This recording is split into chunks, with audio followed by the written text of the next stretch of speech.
cette dame, remplie d'un esprit maléfique, envoûta la nourriture de la fille de son mari. La fille, ne se doutant de rien, mangea la nourriture, puis s'effondra sur sa chaise. Aussitôt, son âme se leva de son corps et s'en alla. Son père l'appela. La mauvaise femme l'appela aussi. L'âme de la fille se dirigea vers la porte et disparut. La dame se leva et appela la fille. Son père se leva lui aussi et l'appela. L'âme de la fille sortit de la chambre et se dirigea vers la cour de la maison. La mauvaise femme l'appela, le père aussi l'appela. Le père dit, « Ma fille, lève-toi. Lève-toi. Réveille-toi. Continue de manger. » Ensuite, l'âme de la fille se dirigea vers le portail.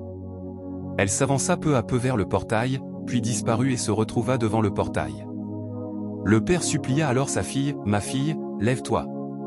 Mange, mange ta nourriture. » La mauvaise femme, remplie d'un esprit maléfique, dit, « Non, ta fille est morte. Regarde sa main, elle est morte. » Le père répondit, « Non, c'est ma fille. Elle vient à peine de commencer à manger. Comment peut-elle mourir ?» La mauvaise femme dit, « La fille est morte. Prenons-la, amenons-la à l'hôpital. » Le père demanda, « Qu'est-ce qu'elle a ?» La mauvaise femme répondit, « Regarde, regarde toi aussi. Regarde sa main. Amenez-la d'ici. » Effrayé, le père dit, « Ma fille, lève-toi. Lève-toi.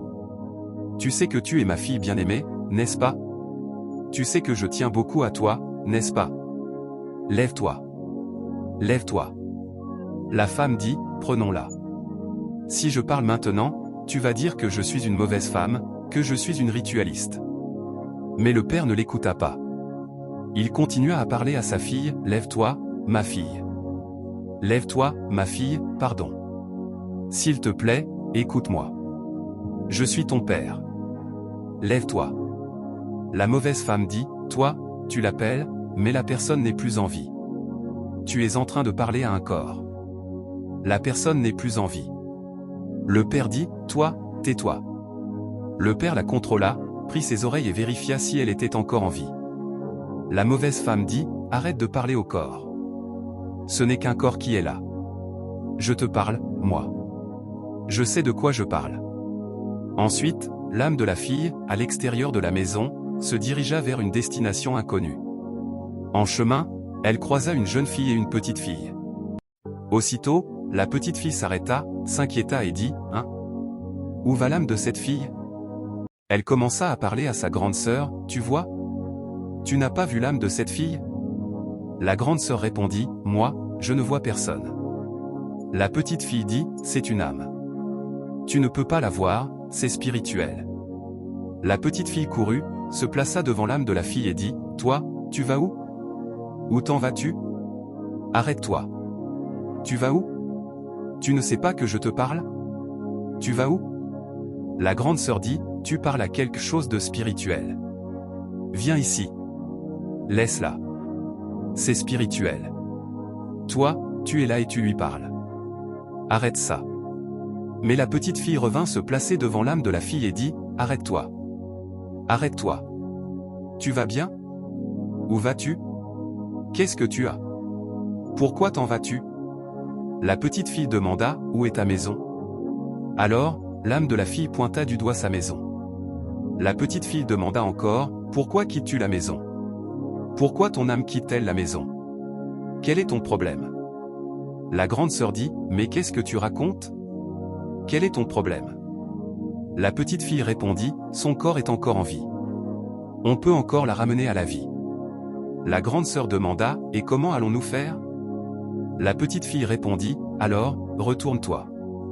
Allons chez elle. » Et elles s'en allèrent vers la maison de la fille. Arrivées chez la fille, elles ouvrirent la porte et entrèrent dans la chambre. Le père et la mauvaise femme étaient en train de parler.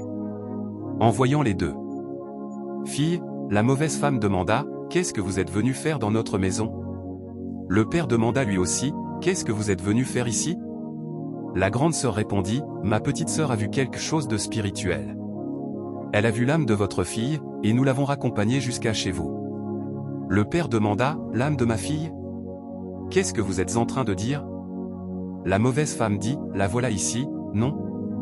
Toi, tu racontes quoi? » La petite fille répondit, « Oui, C'est bien l'âme de votre fille qui est ici. Le père dit, ma fille, lève-toi. Écoute la voix de ton père. Lève-toi. La mauvaise femme dit, tais-toi. La petite fille répéta, l'âme de la fille est ici. La mauvaise femme dit, tais-toi. Tais-toi. Nous ne voulons pas entendre ce que tu racontes. Ne venez pas nous troubler dans notre maison. Nous ne sommes pas là pour discuter de choses inutiles. La petite fille répondit, l'âme de la fille est ici. Elle va rentrer dans son corps. Elle est encore en vie. Elle ne va pas mourir. La mauvaise femme dit. Tais-toi. La petite fille répondit. Tu sais ce que tu fais. Tu es mauvaise. Tu es mauvaise et tu veux que nous laissions l'âme de cette fille partir. La grande sœur dit. Dis à l'âme de retourner dans son corps, puis nous partirons. La petite fille dit alors. Va dans ton corps. La mauvaise femme fut étonnée. La petite fille répéta. Va dans ton corps. Alors, l'âme de la fille se dirigea vers son corps, y rentra, et la fille reprit vie. Le père, très étonné, la regarda se relever. La fille se leva, serra son père dans ses bras et dit. Qu'est-ce qu'il y a? Oh, je viens de très loin. Je viens de très loin. Oh, ma vie. La petite fille dit. Tu ne peux pas ôter la vie à cette belle fille. La mauvaise femme demanda. Qu'est-ce que tu racontes? Qu'est-ce que j'ai fait à cette fille? La mauvaise femme dit à la petite fille. Quel est ton problème? Tu es venu gâter mon foyer? Tu veux me séparer de mon mari?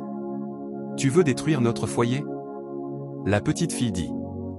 Et il faut confesser. Puis elle l'envoûta et lui jeta des sorts. Elle lui dit. Allez, confesse. Il faut confesser.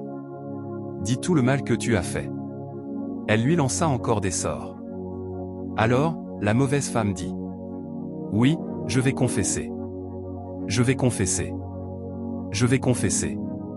C'est moi qui ai empoisonné sa nourriture pour la tuer. Je voulais que mon mari et moi restions seuls dans cette maison. Je ne veux pas de la fille d'une autre femme. Le mari demanda. Qu'est-ce que je t'ai fait de mal? La mauvaise femme répondit. Je ne veux pas de sa présence. Je ne veux pas qu'elle reste ici. Pardonne-moi. Excuse-moi. J'étais remplie de méchanceté. La grande sœur de la petite fille dit. Qu'est-ce que cette fille t'a fait pour que tu lui fasses une chose pareille? La mauvaise femme répondit. Non, je ne savais pas, excusez-moi. Pardonnez-moi. C'est la méchanceté qui m'a poussé à agir ainsi. La fille, en pleurant aux côtés de son père, dit. Tu vois cette mauvaise femme que tu as amenée dans la maison? Je ne veux plus d'elle. Elle veut me tuer. Le père répondit. Non, ne t'inquiète pas. Elle va quitter cette maison, au nom de Dieu. La petite fille dit. Il faut encore confesser. La mauvaise femme répondit. Non, il ne reste plus rien. J'ai déjà tout dit. J'ai confessé toutes les mauvaises choses que j'ai faites. Je proclame que Dieu Tout-Puissant annule tout esprit diabolique qui cherche à ôter des vies brutalement. Que toute œuvre des ténèbres soit anéantie au nom puissant de Dieu. Tapez Amen dans les commentaires si vous recevez cette prière, puis aimez la vidéo et abonnez-vous pour la suite de nos vidéos. Seigneur Jésus! S'écria la domestique dans les toilettes en voyant un cadenas couvert d'un pagne rouge. La patronne, qui était au lit avec son amant, l'entendit crier, l'appela et lui demanda, « Qu'est-ce que tu as ?» « Non, je n'ai rien, » répondit la domestique. La patronne, toujours avec son amant au lit, lui demanda, « Pourquoi alors tu cries, Seigneur Jésus ?» « Non, c'est juste un petit souci. » L'amant dit alors, « Fais vite et quitte les toilettes. » Pendant ce temps, le mari de la patronne faisait la lessive de ses caleçons. La patronne lui criait de faire vite. Dans les toilettes, la domestique ouvrit le cadenas et déballa ce qu'il contenait. À cet instant, l'esprit qui contrôlait le patron le quitta, et son cerveau revint à la normale. Pendant ce temps, la patronne et son amant, toujours au lit, se demandaient ce que faisait la domestique dans les toilettes. La domestique répondit, « J'arrive, je viens. Je viens de terminer. » À ce moment-là, le patron reprit ses esprits. Il revint à lui-même, se vit en train de faire des choses horribles et se demanda ce qu'il faisait. Dans les toilettes, la domestique écoutait. Le patron se leva, regarda son corps, puis aperçut sa femme au lit avec un autre homme. La femme se leva rapidement, le gifla et lui dit, « Continue à faire la lessive de tes caleçons. » L'homme, étonné, la regarda. La femme lui demanda, « Qu'est-ce que tu as? C'est à moi que tu parles? Elle le gifla encore. Prends, lave les choses. Lave les caleçons. Fais vite. Le patron la pointa du doigt et lui dit, c'est à moi que tu parles? C'est de moi que tu parles? Dans les toilettes, la domestique dit, c'est la voix de mon patron, ça, non, c'est bien la voix de mon patron que je viens d'entendre. Elle sortit des toilettes et se rendit dans la chambre où se trouvaient son patron et la patronne. Le patron dit encore, c'est à moi que tu parles? C'est moi que tu viens de gifler? La domestique arriva en tenant derrière elle ce qu'elle avait pris dans les toilettes. La femme lui dit, donne-moi ça. La domestique refusa et le cacha derrière elle. Puis elle regarda son patron et demanda, patron, c'est bien vous? Le patron, étonné, se regarda lui-même, puis regarda autour de lui. La domestique dit alors, ah. Donc c'est ce cadenas qui était le problème de mon patron dans cette maison. Voilà pourquoi il était soumis et faisait tout ce qu'on lui demandait. La patronne, le patron et l'amant, tous effrayés, se regardèrent. La patronne comprit que son plan était en train de tomber à l'eau à cause de cette domestique. Elle la supplia de lui rendre ce qu'elle avait pris. Le patron demanda, qui est cet homme que tu as amené dans ma maison? La domestique répondit, ce n'est pas le seul homme qu'elle amène. Ils sont nombreux à venir dans cette maison. Tout cela, c'est à cause de ce cadenas. C'est lui qui lui permet de faire toutes ces choses. Point à bon. Donc c'est comme ça que tu es? Tu m'as envoûté pour commencer à amener des hommes dans ma maison. Toi, descends de mon lit. Lève-toi de mon lit. Allez, lève-toi. Qu'est-ce que tu es venu faire dans ma maison? Non, je n'ai jamais fait ça. C'est ta femme qui m'a trompé. Je ne savais pas que tu étais son mari. Elle m'a dit qu'elle n'avait pas de mari. La patronne commença alors à se jeter sur la domestique pour la frapper. Le patron cria, laisse la domestique. Puis il se tourna vers sa femme et dit, donc, c'est toi qui m'as envoûté? Tu me faisais laver les slips? C'est ça? La domestique répondit, ce n'est pas tout. Ils font bien pire que ça. Ils sont nombreux à venir ici, ils te maltraitent et te font faire tous les travaux domestiques. Cette femme est une très mauvaise femme. Le patron se tourna vers l'amant et lui dit, toi, lève-toi de mon lit. Tais-toi. Si jamais je te revois encore chez moi, je te tuerai de mes propres mains. Allez, pars vite. L'amant prit la fuite. La domestique poursuivit, cette femme a vendu tes affaires. Elle a vendu tous tes biens. Elle a donné ta voiture à l'un de ses amants. Elle a tout vendu. Même ta maman est venue ici, mais elle l'a chassée. Et toi, sous l'effet de l'envoûtement, tu lui as aussi demandé de partir. C'est à cause de cette femme. Le patron, bouleversé, demanda, c'est vrai ce que je viens d'entendre? Tu as vendu mes affaires? Tu as vendu tous mes biens? Mes papiers, où les as-tu mis? Où les as-tu cachés? Le mari dit, dis-moi. Ne me dis pas que, depuis 4 ans, tout ce que la domestique vient de me raconter est vrai. Tu m'as mis sous l'effet d'un gris-gris et je suis resté soumis à toi pendant 4 ans? Donc tout ce que je faisais pour toi, ce n'était pas de ma propre volonté? Tu es même allé faire des gris-gris pour m'envoûter, hein? La patronne répondit, non. Je te demandais de l'argent, je te demandais beaucoup de choses, mais tu ne me les donnais pas. Tu ne me satisfaisais pas. Je ne suis pas une femme simple. Tu dois me satisfaire et me donner tout ce dont j'ai besoin. Chaque fois que je te demandais quelque chose, tu refusais. Le mari dit, si je ne te donnais pas certaines choses, c'est parce que je ne pouvais pas. Je ne savais pas que tu étais allé faire des gris-gris contre moi. La domestique intervint, non, patron, elle veut des choses qu'elle ne devrait pas chercher. C'est pour cela qu'elle est allée faire ses gris-gris. La patronne fit un geste pour frapper la domestique. Le patron l'arrêta et dit, donc, pendant 4 ans, elle faisait toutes ces choses derrière mon dos pendant que j'étais sous l'effet de cet envoûtement? La domestique répondit, oui, patron, demandez-lui où elle a mis vos biens. Elle a tout vendu. Demandez-lui aussi où elle a caché vos papiers et tout ce qu'elle a vendu sans que personne ne le sache. Le patron demanda, c'est vrai? La patronne répondit, c'est faux. C'est faux. Je n'ai rien vendu. Le patron répliqua, alors, où sont mes affaires? Dis-le-moi. Elle finit par répondre, elles sont derrière. Je les ai mises derrière là-bas. Le patron lui ordonna, passe devant. Elle va d'abord me remettre toutes mes affaires. Ensuite, je la conduirai à la police. Puis le patron la poussa pour qu'elle avance, et il sent à l'air. Je proclame sur ta vie que tout est d'envoûtement qui pourrait t'amener à être soumis à faire des choses que tu ne veux pas, que ce soit dans ton service, dans ta maison ou partout où tu seras, soit anéanti au nom puissant de Jésus. Tape Amen dans les commentaires, puis like cette vidéo et abonne-toi pour ne pas manquer les prochaines vidéos. Par un insigne derrière la paume de la main, une mendiante reconnut son second de naissance. Elle l'appela. Monsieur. Monsieur. Oui, tu m'appelles? Oui, je t'appelle. Tu es mon second. Je suis ton second? Oui, tu es mon second. Comment ça, je suis ton second? Oui, tu es mon second de naissance. Ma mère me l'a dit. Je suis ton second? Tu me connais? Je ne te connais pas. Je ne te connais de nulle part. Tu dis que je suis ton second? Comment peux-tu dire ça? Je ne te connais de nulle part. Je te fais du bien, je te donne de l'argent, et maintenant tu m'appelles en disant que je suis ton second. Je n'aime pas les sottises, hein. Tu m'entends? Oui. Je ne te connais pas, mais vous êtes mon second. Ma mère me l'a dit. Mon habit est de quelle couleur? Il est noir. C'est quoi ceci? C'est une montre. Et ça, c'est quoi? C'est la main. Maintenant, je ne refuse pas. C'est normal? Tu te sens vraiment normal? Tu n'es pas malade, par hasard? Non. Tu es mon second. Et pourquoi dis-tu que je suis ton second de naissance? Parce que tu as un signe derrière la paume de la main droite, le même que le mien.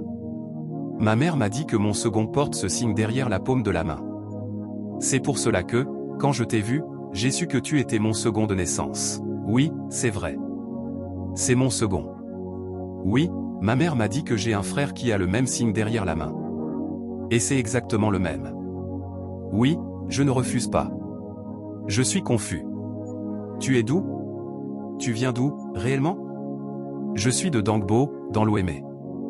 Mon père est de Dangbo, dans l'Ouémé. Oui. Ta maman s'appelle comment? Ma mère s'appelle Thérèse Bossa. Oui, mon père, Joël Oussa, m'a dit que ma mère s'appelle Thérèse Bossa. Joël Oussa? Moi aussi, mon papa s'appelle Joël Oussa.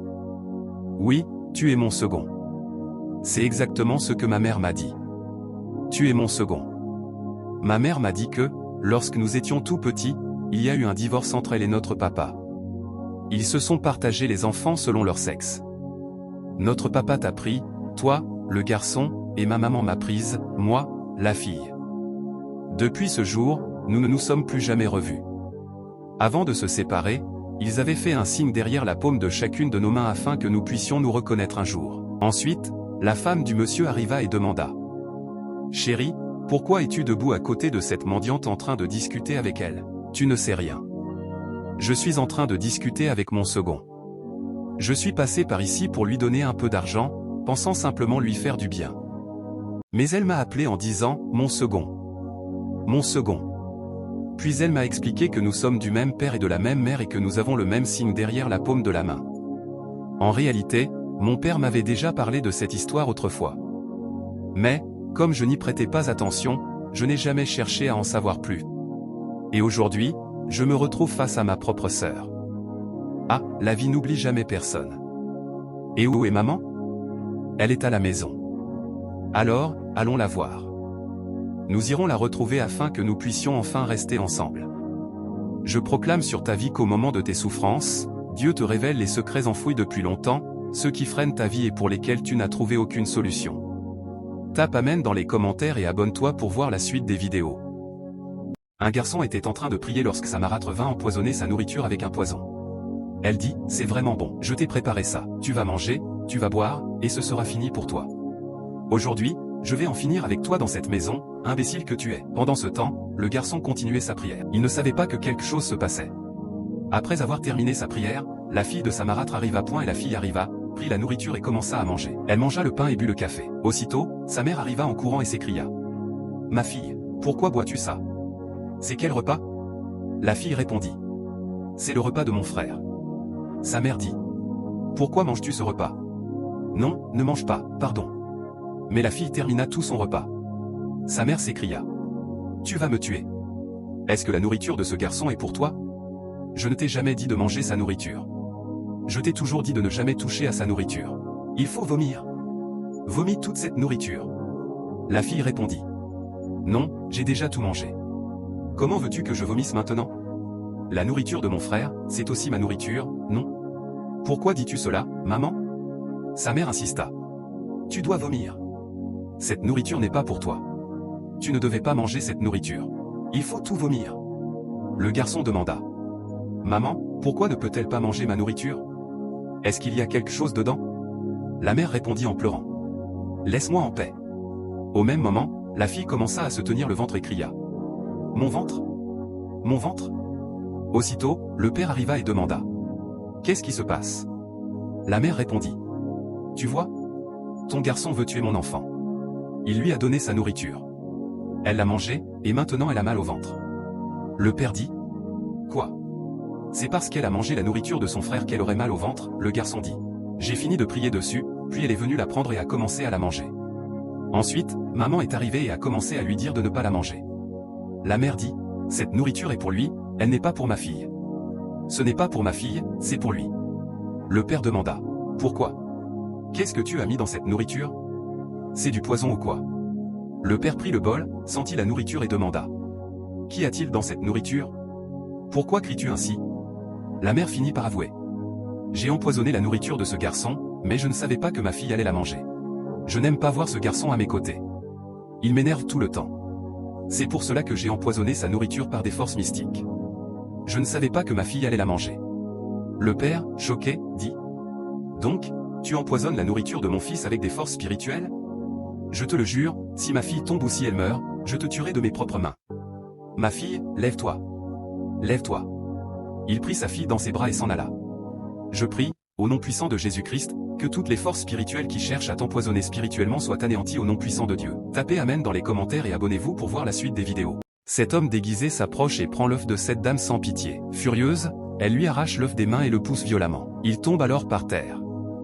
Une dame pleine de compassion, qui se trouvait à ses côtés, s'approche, l'aide à se relever et demande à la dame sans pitié si elle ne va pas lui donner l'œuf de vendre ça à elle pour qu'elle lui donne à manger puis apporte un petit tabouret pour qu'il puisse s'asseoir. La dame sans pitié vient aussitôt lui arracher le tabouret et l'emporte.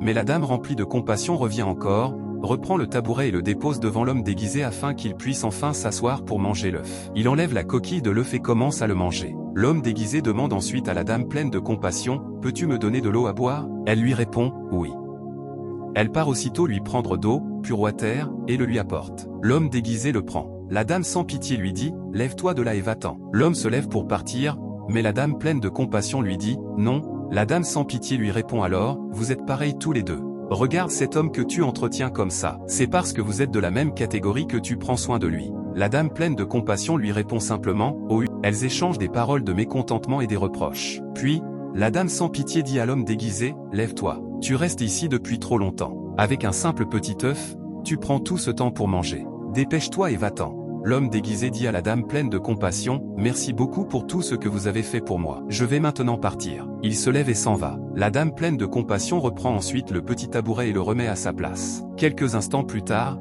l'homme déguisé revient, cette fois sans cacher son identité. Il leur dit, « Je ne suis pas un sans-abri. Je me suis simplement déguisé pour tester votre générosité et voir qui était prêt à aider une personne dans le besoin. J'ai constaté que cette dame a un cœur rempli de compassion. Je me suis déguisé uniquement pour mettre votre foi et votre bonté à l'épreuve. » L'homme demande à la dame pleine de compassion de s'approcher, de se placer devant lui et de fermer les yeux, car il veut lui faire une surprise. À cet instant, l'homme dépose une liasse de billets dans ses mains. Lorsqu'elle ouvre les yeux et découvre l'argent, elle est remplie de joie et commence à remercier Dieu avec émotion. Dieu déclare sur la vie de tous ceux qui regardent cette vidéo que Dieu vous enverra des personnes de cœur, généreuses et bienveillantes, pour vous soutenir dans tous vos moments. Un homme déguisé en mendiant arrive devant un vendeur de yaourt, lui demande de lui donner un yaourt pour qu'il puisse boire et reprendre un peu d'énergie.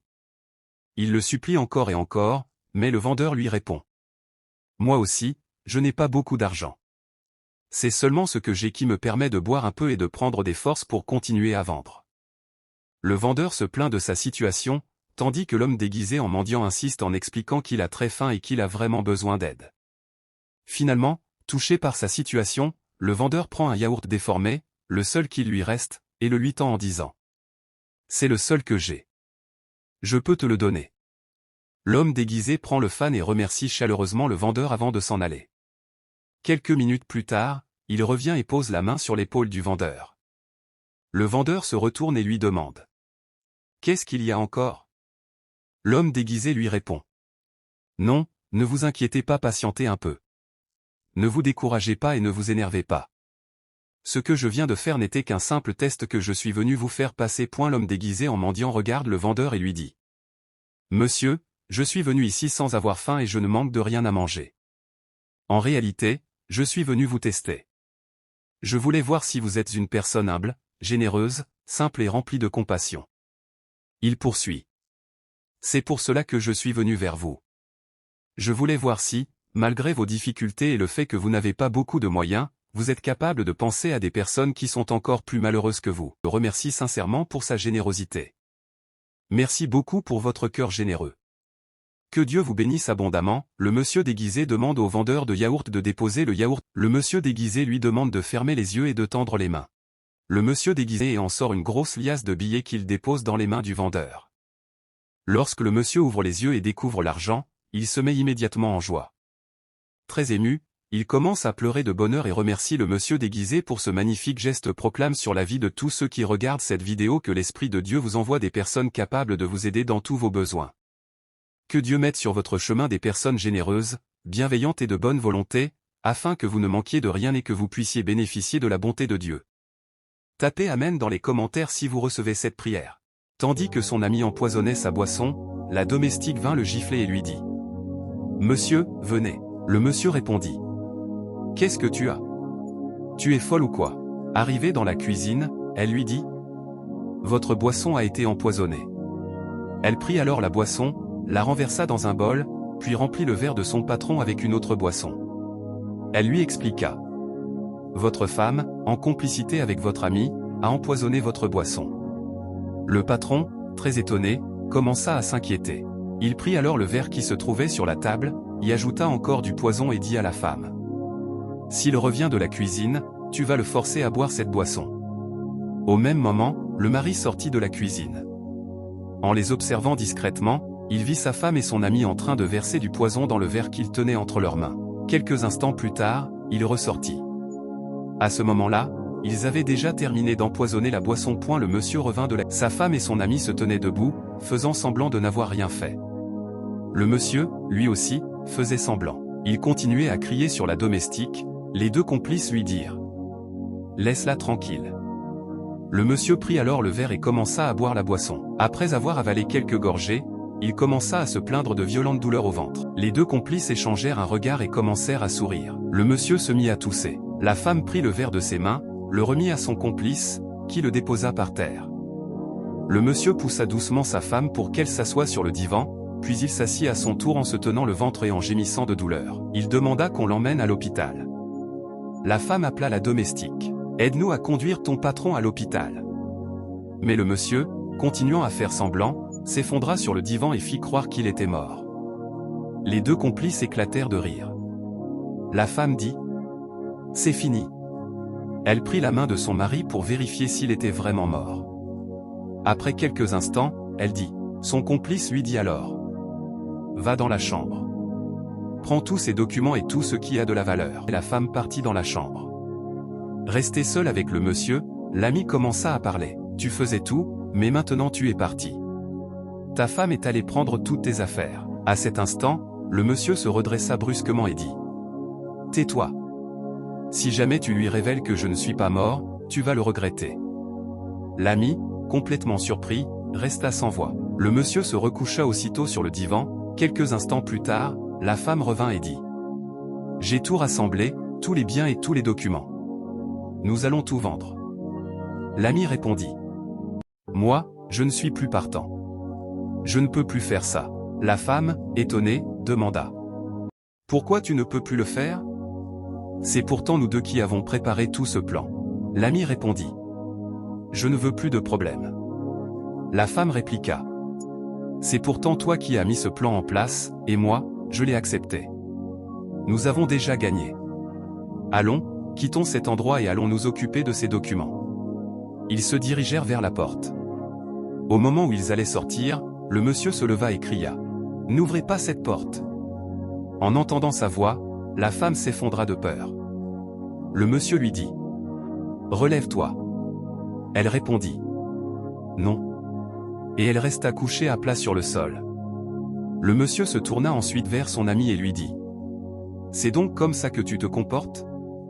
Je pensais que tu étais mon véritable ami. Est-ce ainsi qu'agit un vrai ami? Je ne peux donc plus te faire confiance? L'ami répondit. Non. C'est ta femme qui m'a entraîné dans ce complot. Le monsieur dit à son ami. Tu étais mon meilleur ami. Tout ce qui se passait dans ma vie, c'est à toi que je confiais tout. Et aujourd'hui, tu t'es allié à ma femme à cause de l'argent. Combien d'argent ai-je? Qu'est-ce que je possède pour que vous complotiez tous les deux afin de me tuer? L'ami répondit. C'est ta femme qui m'a poussé à faire toutes ces choses. La femme répliqua aussitôt. Tu vois comme tu es méchant. N'est-ce pas toi qui es venu me proposer de tuer mon mari en me promettant une partie de ses biens? L'ami baissa la tête et dit. Quoi que je dise maintenant, personne ne me croira. La femme continua. C'est toi qui m'as manipulé. Tu as rusé avec moi et tu m'as entraîné dans cette histoire. Le monsieur répondit. Je vous ai compris. Vous avez préparé votre plan, mais votre complot a échoué. À partir d'aujourd'hui, je ne veux plus jamais te voir dans ma maison. La femme poussa l'ami en criant. Quitte cette maison. Le monsieur cria à son tour. L'ami prit la fuite. La femme dit. Il est parti. Le monsieur la regarda et répondit. Qu'est-ce que cela change?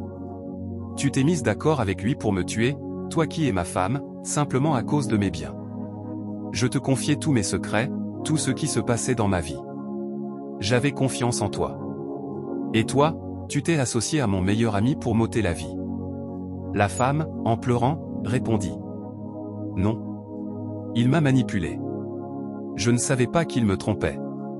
J'ai agi par ignorance. Le monsieur déclara. Après tout ce que mes yeux ont vu aujourd'hui, je suis profondément déçu. Je n'aurais jamais imaginé que tu puisses me faire une telle chose. Puis il ajouta d'une voix ferme. Quitte ma maison. La femme sortit en pleurant. Le monsieur referma la porte derrière elle. Je proclame sur ta vie, au nom puissant de Dieu, que tout complot de mort préparé par tes proches pour s'emparer de tes biens soit anéanti au nom puissant de Jésus-Christ.